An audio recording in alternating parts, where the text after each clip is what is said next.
نحمده ونصلي على رسوله الكريم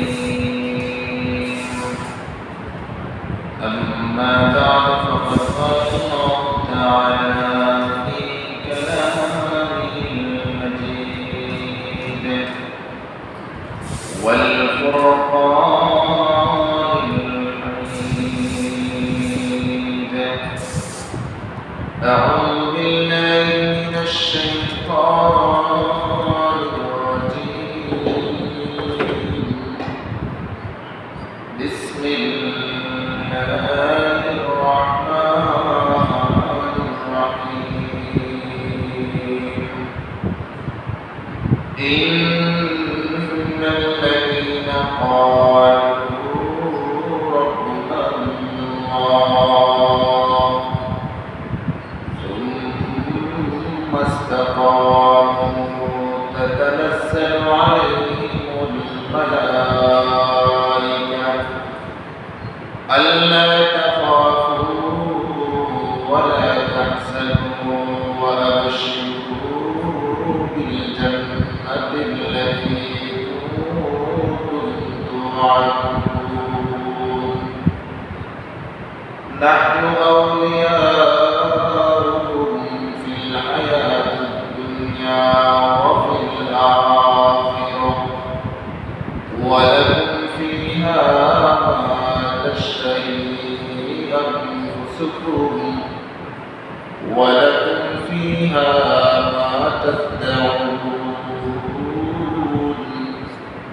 نزلا من غفور رحيم وقال رسول الله صلى الله عليه وسلم تركت فيكم أمرين لن تضلوا ما تمسكتم بهما كتاب الله وسنة رسوله أو كما قال النبي عليه الصلاة والسلام اللهم صل على محمد وعلى آل محمد كما صليت على إبراهيم وعلى آل إبراهيم إنك حميد مجيد اللهم بارك على محمد وعلى آل محمد كما باركت على إبراهيم وعلى آل إبراهيم إنك حميد مجيد दिल जिंदा बेदार अगर हो तो बता दीजिए दिल जिंदा बेदार अगर हो तो बता दीजिए बंदे को आता करते चश्मे निगार बंदे को आता करते चश्मे निगार अल्फाज़ मानी में तफावत नहीं लेकिन अल्फाज़ मानी में तफावत नहीं लेकिन मुल्ला की अज़ा और मुजाहिद की अज़ा और मुल्ला की अज़ा और मुजाहिद की अज़ा أحوال وقات موقوفها सब कुछ أحوال وقات موقوفها सब कुछ العصا सालिक का ज़मा और मकाऊ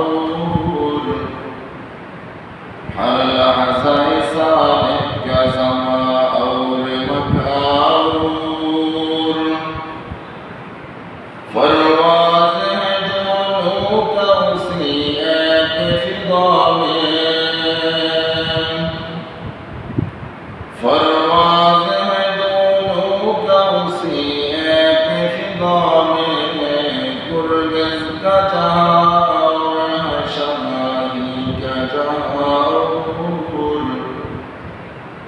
गुर्गिज़ का जहां है शाही का जहां।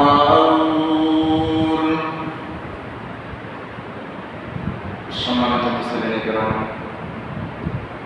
মুরব্বিয়ান এবং কলিজার টুকরা যুবক ভাই ও বন্ধুগণ, সর্বপ্রথম মহান রব্বুল আলামিনের দরবারে সর্বোপরি শুকরিয়া আদায় করি যে মহান রব্বুল আলামিন, যে মহান মালিক আমাদেরকে দুনিয়াতে সব ধরনের জায়গাগুলোতে উপেক্ষা করিয়া, বিশেষ করে গুনার কাছ থেকে ফারাক করিয়া মহান রব্বুল আলামিনের মহান হুকুম জুমার নামাজ আদায়ের উদ্দেশ্যে পবিত্র মুহররম মাসের দ্বিতীয় জুমা, মুহররম মাসের 10 তারিখ ঐতিহাসিক আশুরার দিন, জুমার দিন আল্লাহর ঘর মসজিদে জুমার নামাজ আদায়ের উদ্দেশ্যে আসবার বসবার তৌফিক দান করেছেন।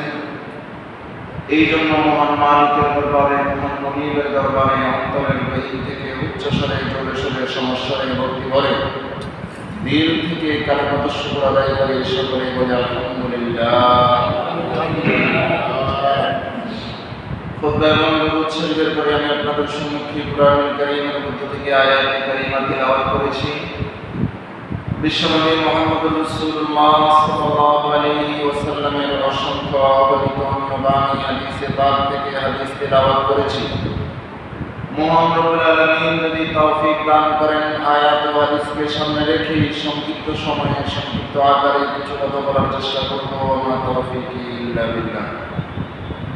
মুহতারাম হাজিরিন, যে আয়াত আমি আপনাদের সামনে তেলাওয়াত করছি, এই আয়াতের মধ্যে মহান রব্বুল আলামিন বলেন, ইন্নাল্লাযীনা ক্বালু রাব্বুনাল্লাহ, নিশ্চয়ই দুনিয়াতে যারা আল্লাহকে রব হিসাবে স্বীকৃতি দিবে, বলবে, সুম্মাস্তাকামু, মৃত্যু পর্যন্ত তাওহীদের উপরে অনড় থাকবে, অবিচল থাকবে। যারা আল্লাহকে রব হিসাবে মানবে, মৃত্যু পর্যন্ত এই তাওহীদের উপরে কি থাকবে? অবিচল থাকবে।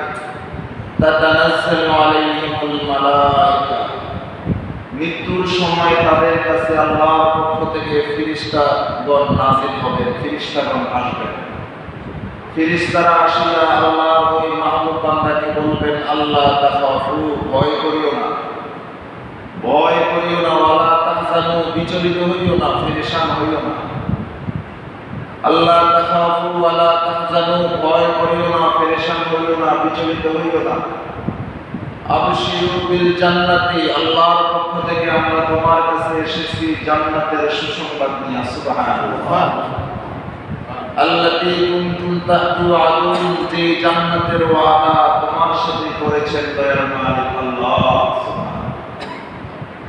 নাহনু আউলিয়াউকুম ফিল হায়াতিদ দুনিয়া, দুনিয়াতে তুমি যে কয় বছর জীবিত ছিলা, আমরা ফেরেশতারা ছিলাম দুনিয়াতে তোমাদের সাথী, তোমার সাথী বন্ধু। ওয়া ফিল আখিরা, মৃত্যুর পরে পরকালে আমরা ফেরেশতারা তোমার সাথী হিসাবে থাকব। সুবহানাল্লাহ। দুনিয়াতেও তোমার বন্ধু ছিলাম, মৃত্যুর পর অনন্ত সীম জীবন, পরকালেও তোমার কি থাকবো? বন্ধু থাকবো। ওয়ালাকুম ফিহা মা তাশতাহি আনফুসুকুম, এই যে মৃত্যুর নামক দরওয়াজা দিয়া তুমি পরকালে জীবনে পদার্পণ করতেছ, এই পরকালের জিন্দেগিতে তুমি যা চাইবে আল্লাহর পক্ষ থেকে তুমি তাই পাইবা। সুবহানাল্লাহ। মা তাশতাহি আনফুসুকুম ওয়ালাকুম ফিহা মা তাদউন, তোমার চাহিদার সব কিছু তোমার সামনেই রাখা হবে। সুবহানাল্লাহ। ভাই ও দোস্ত, এই আয়াত দ্বারা বোঝা যায় যে যারা তাওহীদের উপরে থাকবে, তাওহীদের স্বীকৃতি দিবে, মৃত্যু পর্যন্ত তাওহীদের উপরে থাকবে, তাদের জন্য রয়েছে জান্নাত। সুবহানাল্লাহ। তাদের জন্য কি রয়েছে? জান্নাত। তাহলে বোঝা গেল জীবনটা হইতে হবে তাওহীদের উপরে, মরণটাও হইতে হবে কিসের উপরে? তাওহীদের উপরে। এর সপক্ষে কোরআনে কারীমের আরেক জায়গায় আল্লাহ বলেন, ইন্নাল্লাযীনা আমানু ওয়া আমিলুস সালিহাত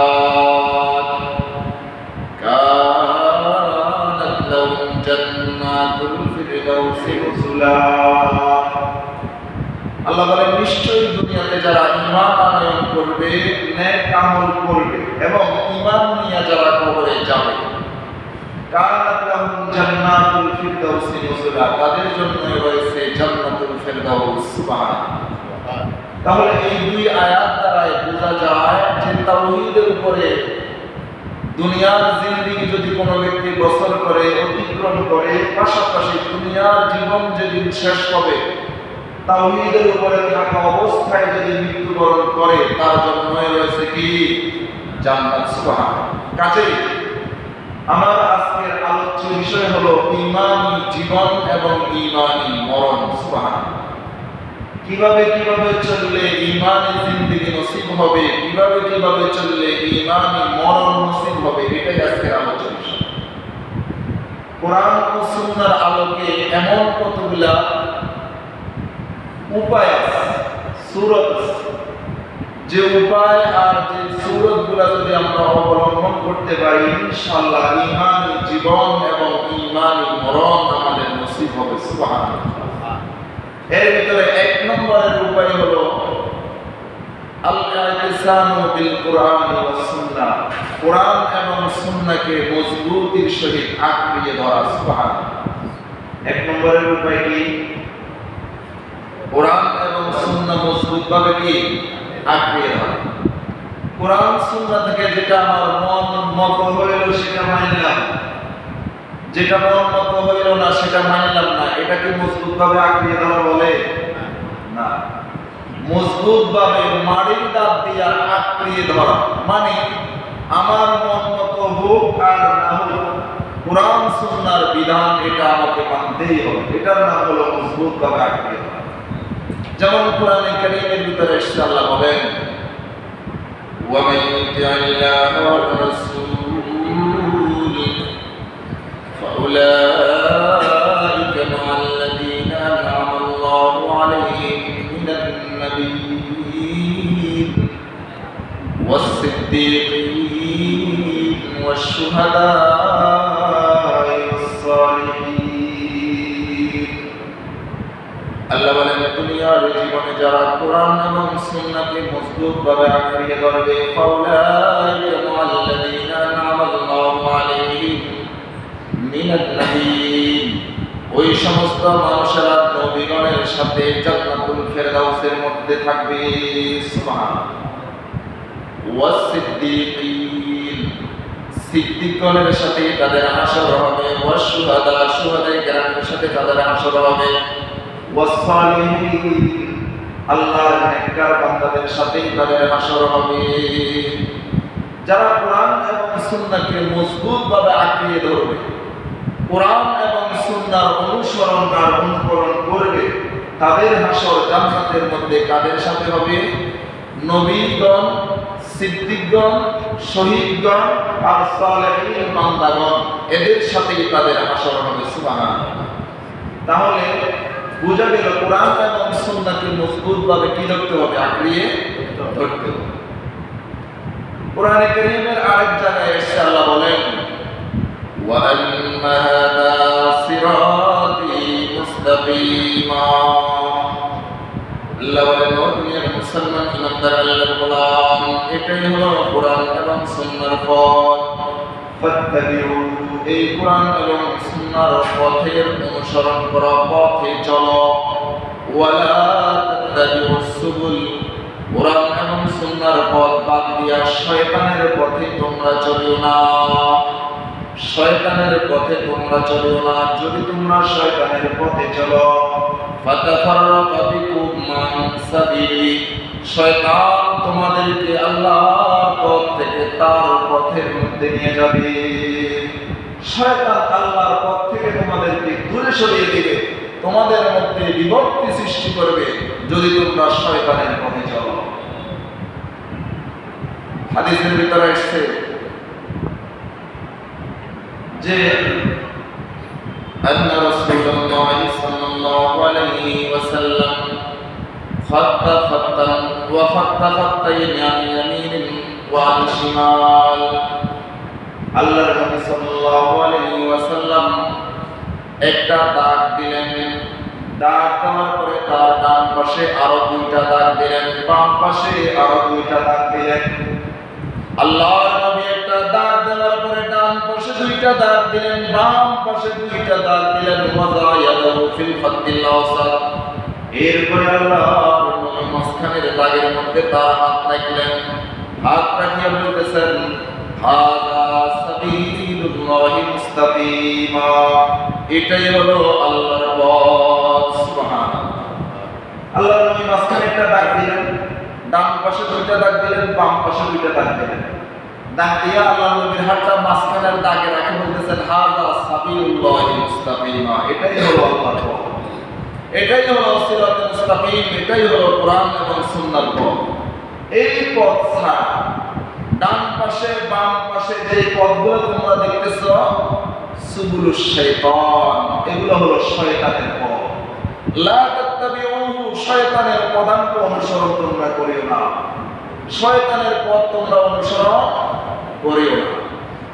যদি তোমরা শয়তানের পথে অনুসরণ করো, শয়তানের পথে চলো, শয়তান তোমাদেরকে আল্লাহর পথ থেকে দূরে সরাইয়া জাহান্নামের মধ্যে নিয়ে যাবে। বলেন নাউযুবিল্লাহ। ভাই অবস্থা বুঝুন।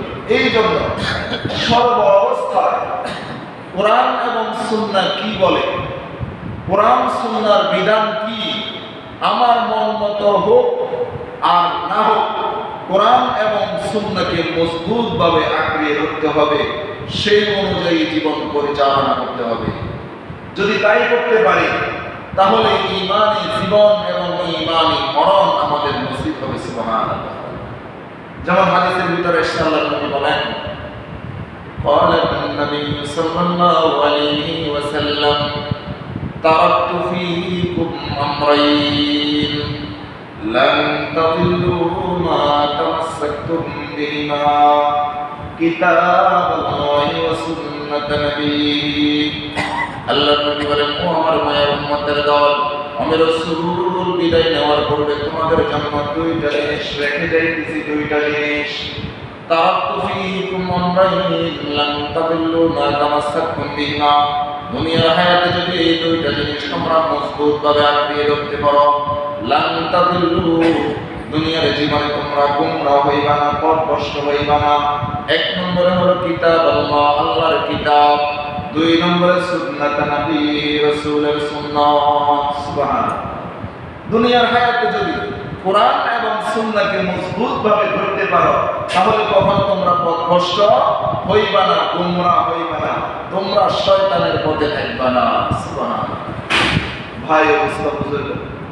আজকাল আমাদের সমাজে মনে করেন ডানে বামে সামনে পিছে যতগুলো পথ দেখতেছি, সিরাতুল মুস্তাকিম ছাড়া সবগুলো হলো সুবুলুশ শাইতান।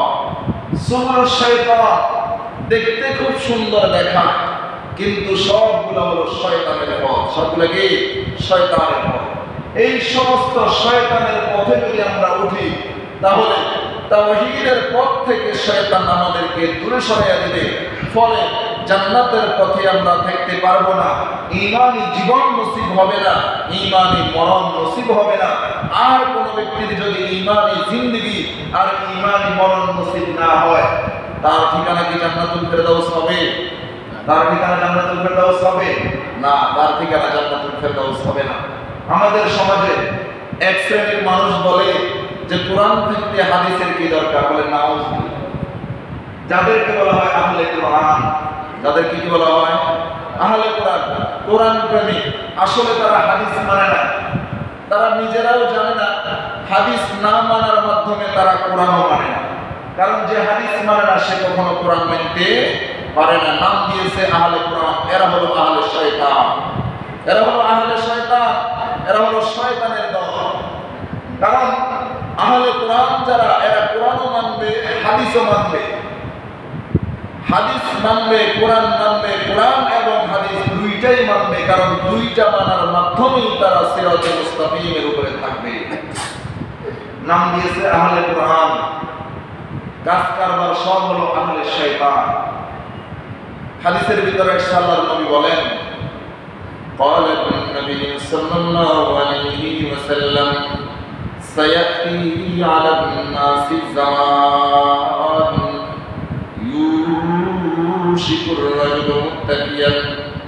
يوشك الرجل متكئا على أريكته فقال بيننا وبينكم كتاب الله আল্লাহ নবী বলেন, ও আমার মায়ের উম্মতের দল, কিয়ামতের পূর্বে এক শ্রেণীর মানুষ এমন বাইর হবে যারা সিংহাসনের মধ্যে বসবে, বসিয়া বলবে, বাইনানা ওয়া বাইনাকুম কিতাবুল্লাহ, আমাদের মাঝে তোমাদের মাঝে আল্লাহর কিতাব আছে, আল্লাহর কোরআন আছে, কোরআন থেকে হাদিসের কি দরকার?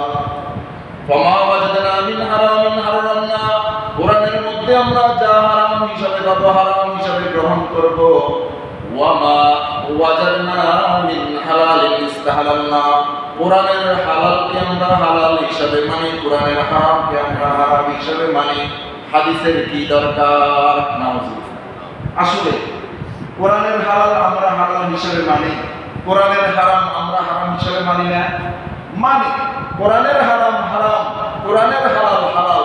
রাসূল বলেন, তাদেরকে বলে দিও, আমি রাসূল যেটাকে হালাল করব, আমি রাসূল যেটাকে হারাম করব, আমার হালাল করা এবং আমার হারাম করা এটাও আল্লাহর হালাল করার হারাম করার মতো। সুবহানাল্লাহ।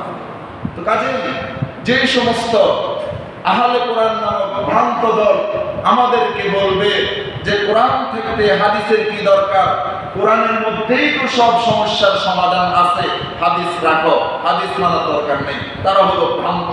তারা নিঃসন্দেহে মাথা থেকে নিয়ে পা পর্যন্ত পুরাটাই কাফের। কারণ যে হাদিস মানে না, মূলত সে কোরআন মানে না, আর যে কোরআন মানে না, হাদিস মানে না, সে কি মুসলমান? সে মুসলমান নয়। ভাই ও বুজুর্গ, এই জন্য কোরআন মানার পাশাপাশি হাদিসও মানতে হবে। কোরআন এবং হাদিস উভয়টা মজবুত ভাবে আঁকড়িয়ে ধরতে হবে।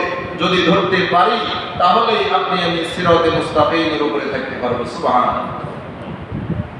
হাদিসের ভিতরে এসেছে, বিদায় হজের ভাষণে আপনার আমার নবী, মায়ের নবী, দয়ার নবী জনাবে মুহাম্মদুর রাসূলুল্লাহ সাল্লাল্লাহু আলাইহি ওয়াসাল্লাম বলতেছেন, হে আমার সাহাবায়ে কেরাম, শয়তান তোমাদের উপরে নিরাশ হয়ে গেছে। শয়তান তোমাদের উপরে কি হয়ে গেছে? নিরাশ হয়ে গেছে। কেন? যে তোমরা দুনিয়াতে শয়তানের ইবাদত করবে না। কি বলেন? আমরা কি শয়তানের ইবাদত করি নাকি আল্লাহর ইবাদত করি? সবাই কথা বলেন, কার ইবাদত করি? রাসূল বলেন, শয়তান তোমাদের উপরে নিরাশ হয়ে গিয়েছে। কি ব্যাপারে? যে দুনিয়াতে তোমরা শয়তানের ইবাদত করবে না। তবে একটা ব্যাপারে শয়তান খুব খুশি, একটা ব্যাপারে শয়তান খুব খুশি। কি? যে দুনিয়াতে তোমরা এমন কিছু নাফরমানি করবা, যে নাফরমানি গুলারে তোমরা কিছু মনে করবে না, নাফরমানি মনে করবে না, গুনাহ মনে করবে না। আর ধরো এটা কোনো ব্যাপার না। কি বলবা? বুঝতেছেন না মনে হয়? এটা কোনো কি না ব্যাপার না, এটা কোনো কি না, মিথ্যা বলবে আর বলবে এমনি বললাম, এটা কোনো ব্যাপার না, এটা কোনো কি না ব্যাপার না। রাসূল বলেন, এমন কতগুলা নাফরমানি তোমরা করবা, যেই নাফরমানি গুলারে তোমরা কোনো ব্যাপার মনে করবা না। এই নাফরমানি গুলা করার মাধ্যমে যদিও নাকি শয়তানের ইবাদত করা হবে না, তবে শয়তানের ইতাআত আর অনুসরণ করা হবে। আর এই যে তোমরা এই নাফরমানি গুলা করার মাধ্যমে শয়তানের অনুসরণ করবা, এই ব্যাপারে শয়তান তোমাদের উপরে খুব খুশি। নাউযুবিল্লাহ। শয়তান খুব কি খুশি? বলেন তো দেখি, আমরা কি শয়তানরে খুশি করব নাকি আল্লাহরে খুশি করব? সবাই কথা বলেন, কারে খুশি করব? যদি আল্লাহরে খুশি করতে হয়, এই যে ব্যাপার না, এই জাতীয় নাফরমানিগুলো করা যাবে? করা যাবে না, করা যাবে। হাদিসের ভিতরে এসেছে, আল্লাহর নবী সাহাবী বলেন, উম্মত তোমরা এমন কতগুলা করো, আন্নাকুম লাতামালুনা আমালান হিয়া আদাক্কু ফি আইনিকুম মিনাশ-শার, এমন কতগুলা নাফরমানি তোমরা হায়াতে করো যেগুলার তোমরা বলো কোনো ব্যাপার না, যেগুলার তোমরা কি বলো কোনো ব্যাপার না, চুলের মতো হালকা মনে করো। চুল কি ভারী না হালকা? একটা চুল ওজন দিলে এটার কোনো পয়েন্ট উঠবে? পয়েন্ট উঠবে না, কোনো পয়েন্ট উঠবে না। সাহাবী বলেন, এমন কতগুলা নাফরমানি তোমরা করো যেই নাফরমানি গুলারে তোমরা কোনো ব্যাপার না মনে করো। ওয়া ইন কুননা লানাউদ্দুহা ফি আহদি রাসূলিল্লাহি সাল্লাল্লাহু আলাইহি ওয়াসাল্লাম মিনাল মুবিকাত, অথচ আমরা সাহাবায়ে কেরামের জামাত রাসূলের যুগে যেগুলো তোমরা ব্যাপার না মনে করো, এগুলারে আমরা ধ্বংসাত্মক অপরাধ মনে করতাম। অথচ তোমরা বলো কোনো ব্যাপার না, কোনো ব্যাপার না। বিজাতীয় জার্সি গায়ে দিয়ে ঘুরো, আর বলো কোনো ব্যাপার না। বিজাতীয় খেলা দেখার জন্য রাত জেগে তোমরা থাকো, আর বলো কোনো ব্যাপার না। বিজাতীয়দের আনন্দে তোমরা উল্লাস করো, আর বলো কোনো ব্যাপার না। বিজাতীয়দের আনন্দে তোমরা আনন্দ র্যালি করো, আর বলো কোনো ব্যাপার না, আর বলো কোনো ব্যাপার না। নাফরমানি করো, আর বলো কোনো ব্যাপার না। এই যে ব্যাপার না, ব্যাপার না, এই ব্যাপার না বলার মাধ্যমে যদিও নাকি শয়তানের ইবাদত করা হয় না, তবে শয়তানের অনুসরণ আর অনুকরণ করা হয়। অনুসরণ আর অনুকরণ করার মাধ্যমে কেমন জানি তাদের উপরে শয়তান বড় খুশি। শয়তান কি খুশি? ভাই বুজুর্গ, এই জন্য কোরআন এবং সুন্নাহকে যারা আঁকড়িয়ে ধরবে, এরা শয়তানকে খুশি করবে নাকি আল্লাহকে খুশি করবে? বুঝতেছেন না মনে হয়? কারে খুশি করবে? আল্লাহ। কারণ যে কোরআন এবং সুন্নাহ আঁকড়িয়ে ধরে সে কোনোদিন শয়তানকে খুশি করতে পারে না। সে খুশি করবে আল্লাহ আল্লাহর রাসূলকে। কারে কারে খুশি করবে? কারে খুশি করবে? আল্লাহ আল্লাহর রাসূলকে খুশি করবে। আর যেই আল্লাহ আল্লাহর রাসূলকে খুশি করবে, শয়তান তার উপরে খুশি থাকবে না নারাজ? নারাজ। আমরা সবাই কারে খুশি করতে চাই? আল্লাহকে। আল্লাহকে খুশি করতে চাই। কারে নারাজ করতে চাই? শয়তানকে। কারে? सारी दुनिया को मुखालिफ कुछ नहीं नुकसान मुझे, सारी दुनिया को मुखालिफ कुछ नहीं नुकसान मुझे, गम नहीं है डर नहीं है जब खुदा रहमान है, गम नहीं है डर नहीं है जब खुदा रहमान है।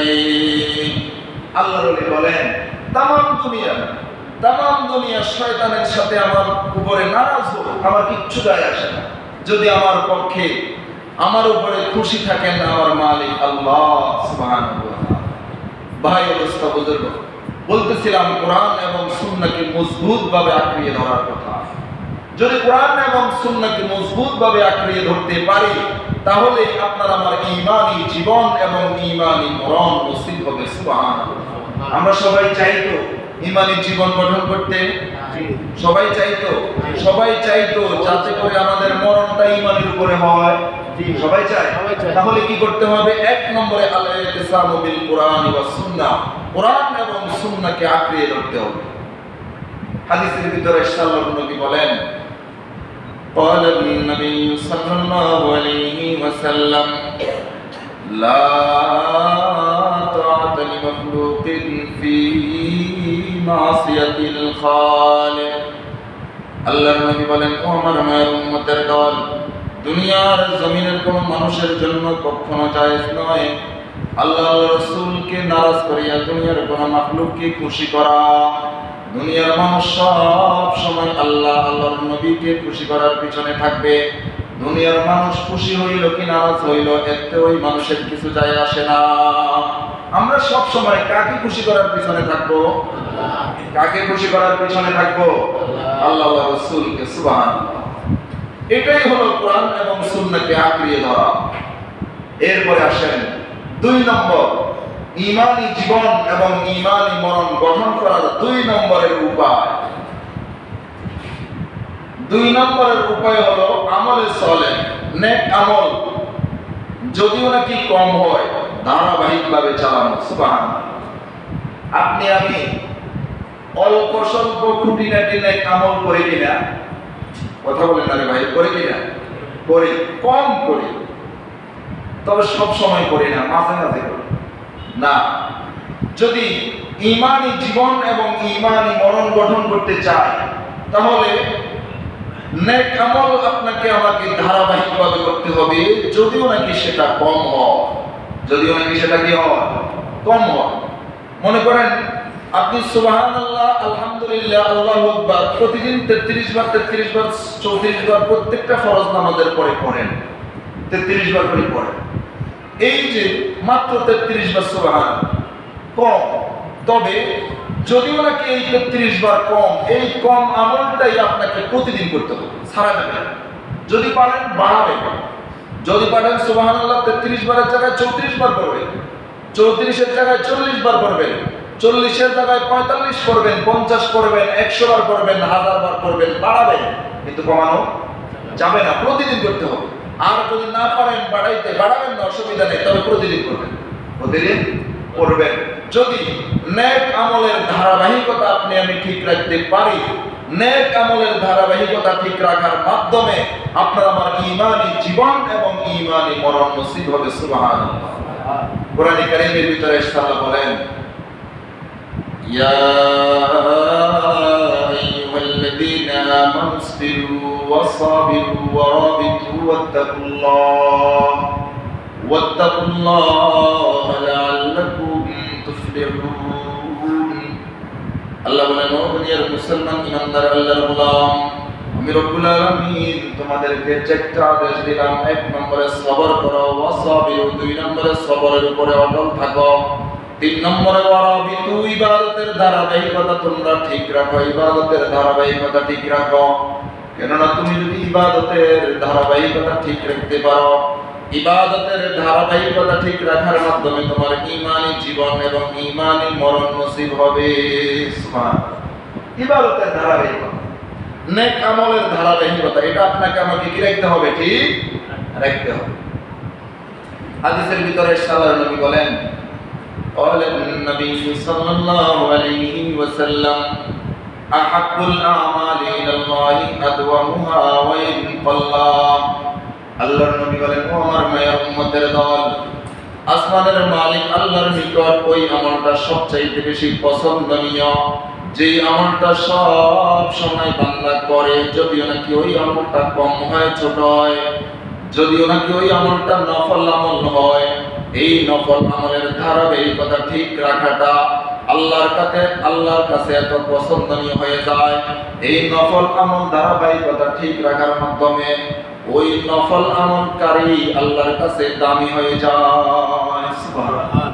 ইবাদতের ধারাবাহিকতা ঠিক রাখতে, যদি আপনি আমি ইবাদতের ধারাবাহিকতা ঠিক রাখতে পারি, তাহলে আপনার আমার ঈমানি জীবন এবং ঈমানি মরণ কি হবে? নসিব হবে। আর ঈমানি জীবন এবং ঈমানি মরণ যদি আমাদের নসিব হয়, তাহলেই আমাদের জন্য রয়েছে অনন্তকালের সুখের ঠিকানা জান্নাতুল ফেরদাউস। সুবহানাল্লাহ। তবে শর্ত হলো, দুনিয়াতে যা কয়দিন আল্লাহ রাখে ঈমানের উপরে থাকতে হবে, যেদিন আল্লাহ তলব করবেন ঈমানের সাথেই যাইতে হবে। এই শর্ত যদি মানতে পারি, তাহলে জান্নাতুল ফেরদাউস। আর যদি এই শর্ত পাওয়া না যায়, তাহলে কি জান্নাতুল ফেরদাউস পাওয়া যাবে? না। আমি বলতেছিলাম ঈমানি জীবন এবং ঈমানি মরণ লাভ করার উপায় কি? 2 নম্বরের উপায় হলো নেক আমলের ধারাবাহিকতা ঠিক রাখা।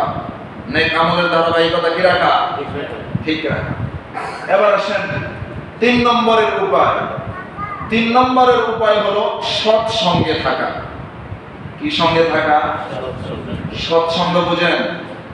ভালো লোকের সান্নিধ্যে থাকা, ভদ্র লোকের সান্নিধ্যে থাকা, অসৎ খারাপ মানুষের সঙ্গ ত্যাগ করা, পরিহার করা, অসৎ মানুষের সাথে না থাকা, এটাকে বলা হয় সৎসঙ্গ। কথায় আছে সৎ সঙ্গে স্বর্গবাস, অসৎ সঙ্গে সর্বনাশ। বলেন না, অসৎ সঙ্গে সর্বনাশ। সর্বনাশ মানে যদি হায়াত সর্বনাশ হইতো তাও মনের বুঝ দেওয়া যাইত। ফাসিরাত দুনিয়া ওয়াল আখিরা, দুনিয়াও সর্বনাশ, আখিরাত কি? আখিরাত কি? যালিকা হুয়াল খুসরানুল মুবিন। যার আখিরাত সর্বনাশ, তার চাইতে বড় সর্বনাশ আর কেউ আছে? বুঝেন নাই? 1 লাখ টাকা লোকসান হওয়া, কোটি টাকার লোকসান হওয়া, হায়াতের লোকসান হওয়া, এই সর্বনাশ মানা যায়, কিন্তু পরকালের লোকসান হওয়া, এই সর্বনাশ মানা যায়? তার চাইতে বড় সর্বনাশ আর কপাল পোড়ার আছে, যার পরকাল সর্বনাশ হয় আর পোড়া কপাল নাই। এই জন্য সর্ব অবস্থায় সৎ সঙ্গে থাকতে হবে। অসৎ মানুষদের সান্নিধ্য আপনাকে আমাকে পরিহার করতে হবে। কোরআনে কারীমের ভিতরে আল্লাহ বলেন, يا أيها الذين آمنوا اتقوا الله وكونوا مع الصادقين আল্লাহ বলেন ও আমার বান্দা বান্দীরা ইত্তাকুল্লাহ তোমরা আল্লাহকে ভয় করো ওয়া কুনু মা'আস সাদিকিন নেককার মানুষগুলোর সান্নিধ্যে তোমরা থাকো সুবহানাল্লাহ নেককার মানুষের সান্নিধ্যে থাকো ভালো মানুষের সান্নিধ্যে থাকো খারাপ মানুষের সান্নিধ্যে তোমরা থাকিও না খারাপ মানুষদেরকে তোমরা বন্ধু বানাই আমরা সকলেই জানি কোরআনে কারীমের সূরা মুদাসসিরের ভিতরে আসছে যে কিছু কিছু মানুষ ঈমানদার এরপরেও তাদের ঠিকানা হবে জাহান্নাম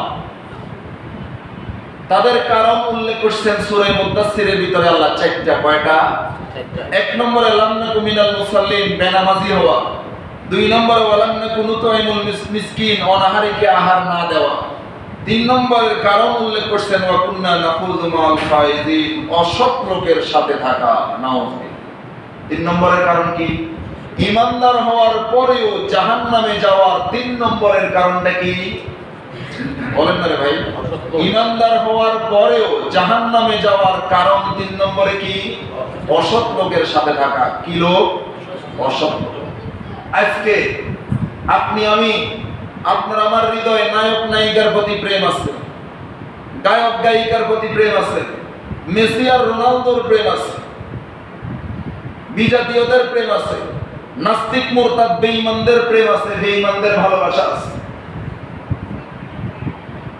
দেখি মুসলিম ঘরের যুবতী মেয়েরা বলে সে যদি 10টা বিয়ে করে এরপরেও যদি আমারে জিজ্ঞাসা করে আমি বিনা সংকোচে তাকে বিয়ে করার জন্য রাজি নাউযুবিল্লাহি মিন যালিক আফসোস তাহলে চিন্তা করেন মুসলিম ঘরের যুবকদের হৃদয়ে কি পরিমাণ নাস্তিকদের প্রতি প্রেম মুসলিম ঘরের যুবতীদের হৃদয়ে কি পরিমাণ নাস্তিকদের প্রতি প্রেম হাদিসের ভিতরে এসেছে আল মারউ মা'a মান আহাব্বা যার হৃদয়ে যার প্রতি প্রেম থাকবে কিয়ামতের মাঠে তার হাসর তার সাথেই হবে নাউযুবিল্লাহ আপনার আমার হৃদয়ে যদি বিজাতীদের প্রতি প্রেম আর ভালোবাসা থাকে আপনার আমার হৃদয়ে যদি নাস্তিক মুরতাদদের প্রতি প্রেম আর ভালোবাসা থাকে একটু চিন্তা করেন নিজের বিবেককে প্রশ্ন করেন কিয়ামতের ময়দানে আল্লাহর আদালতে আমি কি জবাব দেব ভাই কোন মানুষের হৃদয়ে আল্লাহওয়ালার প্রতি প্রেম আছে কোন মানুষের হৃদয়ে কোরআনওয়ালার প্রতি প্রেম আছে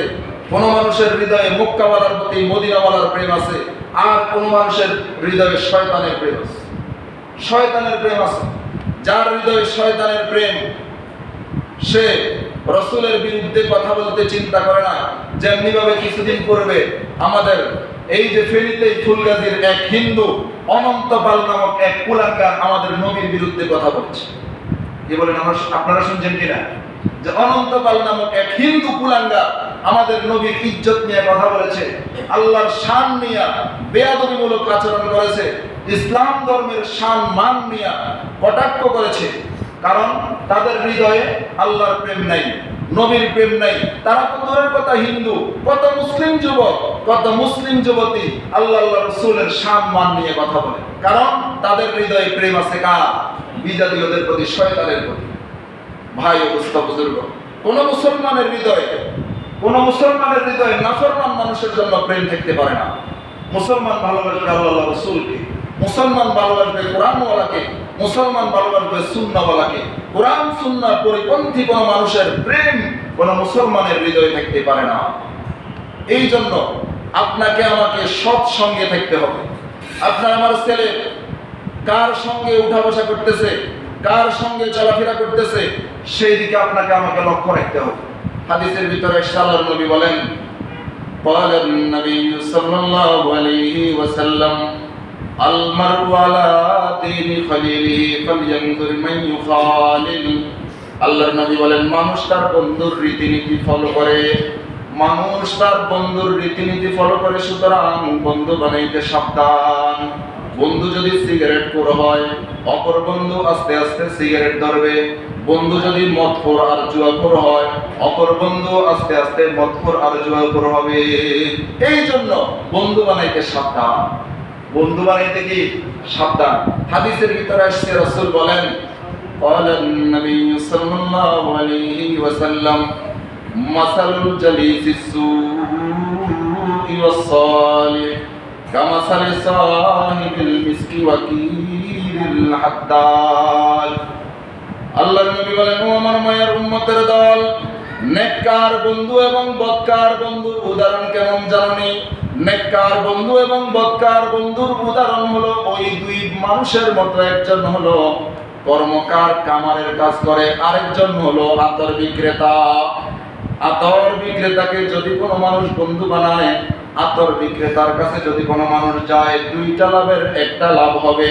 হয়তো আতর বিক্রেতার কাছ থেকে আতর কিনতে পারবে, যদি আতর কিনতে নাও পারে অন্তত আতরের একটু সুঘ্রাণ সে পাবে, সুঘ্রাণ পাবে। আর যদি কোনো ব্যক্তি কামারকে বন্ধু বানায়, কামারের কাছে যায়, তার দুইটা ক্ষতির যে কোনো একটা ক্ষতি হবে। এক নম্বরের ক্ষতি হয়তো কামারের আগুন ওই মানুষটারে জ্বালাইয়া দিবে, তার কাপড় চোপড় জ্বালাইয়া দিবে। যদি তারে নাও জ্বালায়, যদি তার কাপড় চোপড় নাও জ্বালায়, অন্তত একটা ক্ষতির থেকে সে মাহরুম যাবে না। ওইটা হলো ওই বন্ধুর ওই মানুষটার নাকের ভিতরে বিশ্রী একটা গন্ধ আসবে, বিশ্রী গন্ধ আসবে, ক্ষতি তো কাছেই। আপনি আমি যদি ভালো লোককে বন্ধু বানাই, ভালো লোকের ভালাইগুলা আপনার আমার ভিতরে আসবে। আর যদি খারাপ লোককে বন্ধু বানাই, খারাপ লোকের খারাপিগুলা আপনার আমার ভিতরে আসবে। এই জন্য বন্ধু বানাইতে সাবধান, বন্ধু বানাইতে কি সাবধান। যদি ঈমানওয়ালা হই, আমলওয়ালা হই, ঈমানওয়ালা হওয়ার পাশাপাশি আমলওয়ালা হওয়ার পাশাপাশি যদি আপনার আমার সৎ সঙ্গ না থাকে, সৎ সঙ্গ না থাকে, তাহলে এই ঈমানওয়ালা এই আমলওয়ালার ঈমানি জীবন নসিব হবে না, ঈমানি মরণ নসিব হবে না। আর যদি ঈমানি জীবন এবং ঈমানি মরণ নসিব না হয়, তথাকথিত এই ঈমানওয়ালা আর এই আমলওয়ালার ঠিকানা জাহান্নাম ছাড়া আর কিছুই হবে না। ভাই ও দোস্ত, এই জন্য সাবধান, সাবধান। কবি বলেন, আই বেরাদর দূর বাস আজিয়ার বদ, আই বেরাদর দূর বাস আজিয়ার বদ, ইয়ার বদ বদ তরবুদ আজমার বদ, ইয়ার বদ বদ তরবুদ আজমার বদ, হক জাতে পাকি আল্লাহুস সামাদ, ইয়ার বদ আর তোরা সুয়ে জাহিম, ইয়ার বদ আর তোরা সুয়ে জাহিম, ইয়ার নেকু গিরতায়া বিনাইম, ইয়ার নেকু গিরতায়া বিনাইম। কবি বলেন, ও দুনিয়ার মুসলমান, যদি তুমি খারাপ মানুষের বন্ধু বানাও, খারাপ মানুষের প্রেম যদি তোমার হৃদয়ে থাকে, খারাপ মানুষের প্রতি মহব্বত যদি তোমার হৃদয়ে থাকে, তোমাকে জেনে রাখতে হবে ওই খারাপ মানুষের ঠিকানা কোনোদিন জান্নাত হবে না। ওই খারাপ মানুষ নিজে তো জাহান্নামে যাবে, তবে একা যাবে না, তোমার সঙ্গে নিয়া ওই খারাপ মানুষ জাহান্নামে যাবে।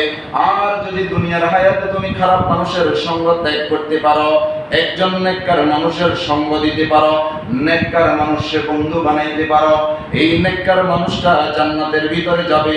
তবে এই ক্ষেত্রে নেককার মানুষটাও জান্নাতের ভিতরে একা যাবে না, জান্নাতে যাবেই তো যাবেই, তোমাকে নিয়েই যাবে।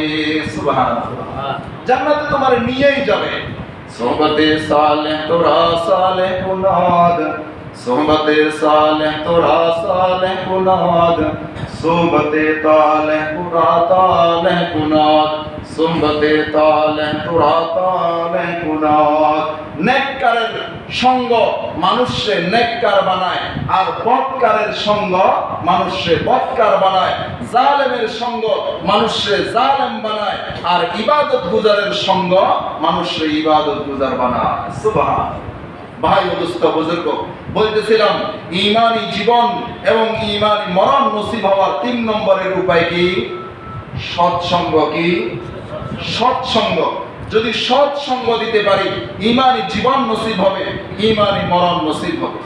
কিতাবের ভিতরে এসেছে, বিশ্বনন্দিত কবি আল্লামা শেখ সাদি রহমতুল্লাহি আলাইহি, উনি বলেন, বলে খুশবু এদার হাম্মামে রোজে, বলে খুশবু এদার হাম্মামে রোজে, রসিদ আজ দস্তে মাহবুবে বদস্তম, বদ গুফতম কে মিশকে ইয়াবিরি, বদ গুফতম কে মিশকে ইয়াবিরি, ইয়াজবুয়ে দালাবিজে বদস্তম, বগুফতামন গুলে নাচি যে বুদম, ওয়ালাকিন মুদ্দাতে পাগল নশিস্তম জামালে হাম নশীদার মন আসর কর জামালে হাম নশীদার মন আসর কর ওয়াবরনা মন হুমা খাকাম কে হস্তম। বিশ্বকবি শেখ সাদি রহমতুল্লাহি আলাইহি বলেন, গোসলখানার ভিতরে গোসল করতে গিয়া আমি হঠাৎ করে গোসলখানার মধ্যে ফুলের ঘ্রাণ পাইলাম। ফুল কোথায় তালাশ করলাম, দেখতেছি গোসলখানার এক কর্নারে একটা মাটির চাকা পড়ে আছে। মাটির চাকাটা আমি হাতে নিয়ে বললাম, ও মাটির চাকা, তুই তো ফুল না, এরপরে তোর ভিতর থেকে ফুলের ঘ্রাণ কিভাবে আসে? মাটির চাকা আমারে বলে, ওয়ালাকিন মুদ্দাতে বাকুল নাশিস্তম। ও শেখ সাদি, আমি মাটির চাকা, যদিও নাকি ফুল না, কিন্তু দীর্ঘদিন আমি ফুল বাগানে ফুলের সাথে ছিলাম। দীর্ঘদিন ফুল বাগানে ফুলের সাথে থাকার কারণে আমি মাটির চাকা হওয়া সত্ত্বেও আমার ভিতরে ফুল বাগানের ফুলের ঘ্রাণ চলে এসেছে। বগুফতামন বলে নাচি যে বুদম, বগুফতামন বলে নাচি যে বুদম, বগুফতামন বলে নাচি যে বুদম। ওয়ালাকিন মুদ্দাতে বাগুল নশিস্তম জামালে হাম নশীদার মন আসর কর ওয়াগরনা মন হুমা খাকাম কে হস্তম। শেখ সাদি রহমতুল্লাহি আলাইহি বলেন, মাটির চাকা যদি ফুল বাগানে ফুলের সাথে থাকার কারণে মাটির চাকার মধ্যে ফুলের ঘ্রাণ আসতে পারে, ও দুনিয়ার মানুষ, দুনিয়ার হায়াতে তোমরাও যদি ফুলওয়ালা নেককার মানুষগুলোর সঙ্গ দিতে পারো, ওই নেককার মানুষগুলোর সঙ্গ দেওয়ার মাধ্যমে নেককার মানুষগুলোর ভালো ভালো গুণগুলো তোমার ভিতরে আসতে পারে। সুবহানাল্লাহ। এই জন্য ঈমানী জীবন এবং ঈমানী মরণ নসিব হওয়ার 3 নম্বরের উপায় হলো সৎসঙ্গ। 3 নম্বরের উপায় কি? সৎসঙ্গ। এবার আসেন 4 নম্বরের উপায়। 4 নম্বরের উপায় হলো ঈমানকে নবায়ন করা। ঈমানকে কি করা? নবায়ন করা, মানে নতুনত্ব করা, নতুন আপডেট করা। ঈমানের কি করা? আপডেট করা। কিভাবে ঈমানকে আপডেট করব? রাসূল বলেন, জাদ্দিদু ঈমানাকুম, ঈমানকে তোমরা আপডেট করো, নতুন করো। কাইফা নুজাদ্দিদু ঈমানানা ইয়া রাসূলুল্লাহ? সাহাবায়ে কেরাম প্রশ্ন করলেন, আল্লাহর নবী, ঈমানকে আমরা কিভাবে নতুন করব? ঈমানকে কিভাবে নতুন করব? রাসূল বলেন, আকসিরু বিকওলি লা ইলাহা ইল্লাল্লাহ। সুবহানাল্লাহ। তোমরা বেশি বেশি লা ইলাহা ইল্লাল্লাহর মাধ্যমে ঈমানকে নতুন করো। সুবহানাল্লাহ। তার মানে বান্দা লা ইলাহা ইল্লাল্লাহর জিকির যত বেশি করবে, তার ঈমানের নতুনত্ব তত বাড়বে। সুবহানাল্লাহ। তো কাজেই উঠতে বসতে চলতে ফিরতে যে সমস্ত মানুষের মুখে বেশি বেশি লা ইলাহা ইল্লাল্লাহর তাসবিহ থাকবে, তাদের ঈমানী জীবন এবং ঈমানী মরণ নসিব হবে। সুবহানাল্লাহ। তাহলে ঈমানী জীবন এবং ঈমানী মরণ নসিব হওয়ার 4 নম্বরের উপায় কি? কথা বলেন নাকি? বেশি বেশি জিকির করা। বেশি বেশি কি করা? জিকির করা। 5 নম্বরের উপায় হলো মেসওয়াক করা। 5 নম্বরের উপায় কি? মেসওয়াক করা। সময় কম, তবে একটা হাদিস বলি, যে হাদিসটা না বললেই নয়। রাসূল বলেন, as-সিওয়াকু মিতহারাতুল লিল ফাম ওয়া মারযাতুল লির রব। মেসওয়াক এটা এমন একটা আমল, এই মেসওয়াকের মাধ্যমে মুখের পবিত্রতা হাসিল হয়। মেসওয়াকের মাধ্যমে মুখ পবিত্র হয়। মেসওয়াকের মাধ্যমে আল্লাহর সন্তুষ্টি অর্জন হয়। ভাই, সিন্নিকুর আশেকের অভাব নাই, জিলাফিকুর আশেকের অভাব নাই। মেসওয়াকের আশেক কয়জন আছে সেটা হলো দেখার বিষয়। সুন্নাতের আশেক কয়জন আছে এটা হলো দেখার বিষয়। ভাই দোস্ত বুজুর্গ, বলতেছিলাম ঈমানী মরণ এবং ঈমানী জীবন নসিব হওয়ার 5 নম্বরের উপায় কি? মেসওয়াক করা। 5 নম্বরের উপায় কি? মেসওয়াক করা। হাদিসের ভিতরে এসে রাসূল বলেন, লাউলা আন আশুক্কা আলা উম্মতি লা আমারতুহুম বিসওয়াকি ইনদা কুল্লি সালাহ। রাসূল বলেন, আমার উম্মতের কষ্ট হবে, আমার উম্মতের যদি কষ্ট না হইতো, আমি রাসূল প্রত্যেকটা নামাজের শুরুতে মেসওয়াক করাটা উম্মতের জন্য ফরজ করে দিতাম। এত বেশি গুরুত্ব। রাসূল বলেন, উমিরতু বিসওয়াকি হাত্তা খাশিতু আন আদরাকা, আমাকে এত বেশি মেসওয়াকের আদেশ করা হয়েছে, আমার ভয় হইতেছে আমার দাঁতের মাড়ি সহ উল্টে যা। আরেক হাদিসের ভিতরে আসছে, উমিরতু বিসওয়াকি খাশিতু আন ইফতারা আলাইয়া, আমাকে এত বেশি মেসওয়াকের কথা বলা হয়েছে, আমার ভয় হইতেছে না জানি মেসওয়াক করাটাকে উম্মতের জন্য আল্লাহ ফরজ করে দেয়। ভাই দোস্ত বুজুর্গ, এই মেসওয়াকের আমল যদি কোনো উম্মত করে, ইনশাআল্লাহ মেসওয়াকের আমলের বদৌলতে আল্লাহ তার ঈমানী জীবন এবং ঈমানী মরণ নসিব করবে। যারা মেসওয়াক করবে না, যারা মেসওয়াক করবে না, ঈমানী জীবন নসিব হবে না, ঈমানী মরণ নসিব হবে না। এই জন্য দেখবেন যারা হায়াতে মেসওয়াক করে মরণের সময় কালিমা নসিব হয়, মেসওয়াক করে না মরণের সময় কালিমা নসিব হয় না। অনেকগুলো হাদিস, তাতানাজ্জালু আলাইহিমুল মালায়েকা, ওই মানুষের কাছে মৃত্যুর পূর্বে রহমতের ফেরেশতা আসে না যার মেসওয়াক নাই। যার কি নাই? যার কি নাই? মেসওয়াক নাই। অনেকগুলো হাদিস, অনেকগুলো হাদিস। সার কথা হলো ঈমানী জীবন এবং ঈমানী মরণ যদি গঠন করতে চাই, আপনাকে আমাকে অবশ্যই মেসওয়াকের উপরে আমল করতে হবে। সর্বশেষ 6 নম্বরের উপায় হলো দোয়া করা। কি করা?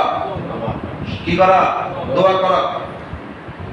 আপনার আমার দুনিয়ার চাহিদা, দুনিয়ার প্রয়োজন আপনি আমি চাইয়া আরেকজন থেকে খুঁজিয়া চাইয়া পূরণ করে, কিন্তু আপনার আমার পরকালের চাহিদা, পরকালের ঘাটতি, পরকালের শূন্যতা যে কত বেশি, একটু চোখটা বন্ধ করে একটু চিন্তা করেন।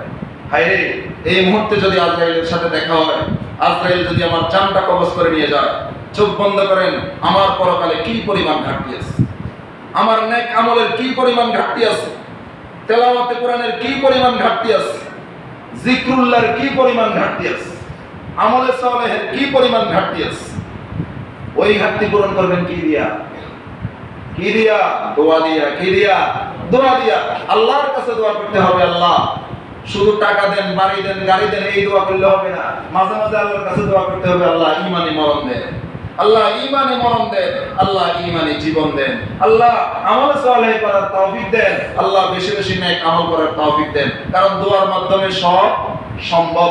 তৌফিক ব্যতি রেখে কোনো বান্দা নেক আমল করা সম্ভব নয়। এই জন্য তৌফিক দিতে হবে। আর তৌফিক যদি আল্লাহ দেয়, আল্লাহর কাছে কি করতে হবে? কি করতে হবে? চাইতে হবে। মহান রব্বুল আলামিন যা যা বলেছি সর্বপ্রথম আমাকে, তারপর আমাদের সবাইকে বুঝা এবং আমল করার তৌফিক দান করুন। সকলে বলে আমিন। ওয়া আখিরু দাওয়ানা আলহামদুলিল্লাহি রাব্বিল আলামিন। যারা সুন্নাত